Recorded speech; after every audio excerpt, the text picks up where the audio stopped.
Dad passed away, and I jumped in 3 weeks, got third at that show, and that was my last show. Like, I knew at that point it was my last one. But also, I dieted year-round, and I did cardio year-round. I stayed within still eat very, very 5 pounds of my contest weight year-round. And that structure is what helps a lot of people get through hard times. Oh, it's big time. Because this sport it's all based upon structure and consistency. There's no cheating that. Yeah. Well, you have to put so much energy into it. It doesn't even leave a lot of energy for other things other than what you normally do. So if something happens, rather than be depressed and rather than, maybe go drinking or whatever the case may be, I got to eat again. I would jump into a prep. Go to the gym. I was like, I have to make these meals. You don't have a lot of time to sit around. And making your meals, training, doing your cardio, working your jobs, taking care of your family, doing all that stuff, it doesn't give you a lot of time to just feel sorry for yourself, And for me, that grieving process, if I can get past that initial month or two in the beginning, then I can process things a lot better and don't have a hard time. It's just that initial shock when something happens. Which we all are only human, and happens to the best of us. There are a lot of people I've talked to throughout the years. I guarantee there are people here today that jumped into this prep because something happened to them and they needed to focus on something else. Because a lot of times in life, ladies and gentlemen, this sport is the only positive thing sometimes in people's lives. What you put in, you get out. Whatever hard work you do, that's the results you get back. And when everything else is falling down around you, guess what? The treadmill's still there, the weights are still there, and the competition is still there. 45 pounds is 45 pounds no matter what, that how you change, feel. So. And that's the one thing I love about it is the consistency of it. No matter what day I'm having, good, bad, the week, whatever it may be, when you go to that gym, that 45-pound plate weighs 45 pounds. Those 100-pound dumbbells weigh 100 pounds.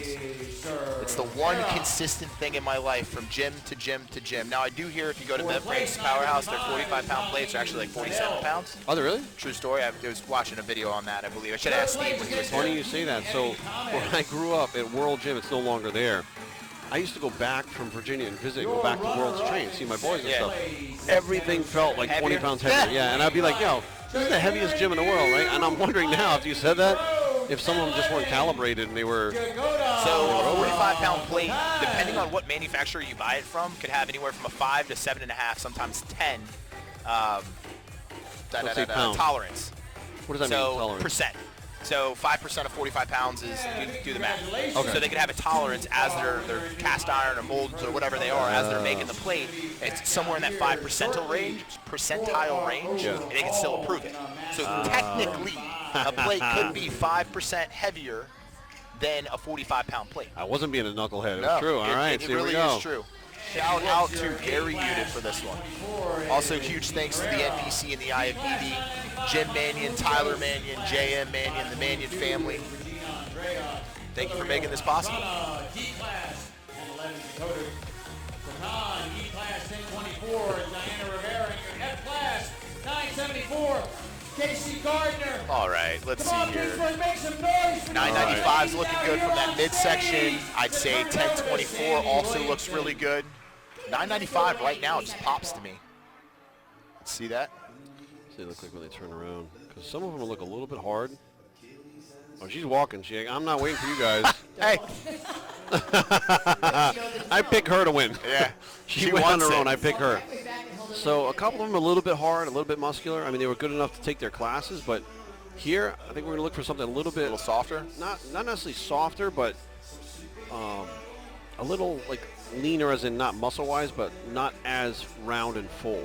So to me, it's 995, the purple bikini, second from the right. It's nice glutes, nice ham tie-ins. Yeah. Those hamstrings are looking solid. Nice shoulder caps, tight midsection, not too conditioned.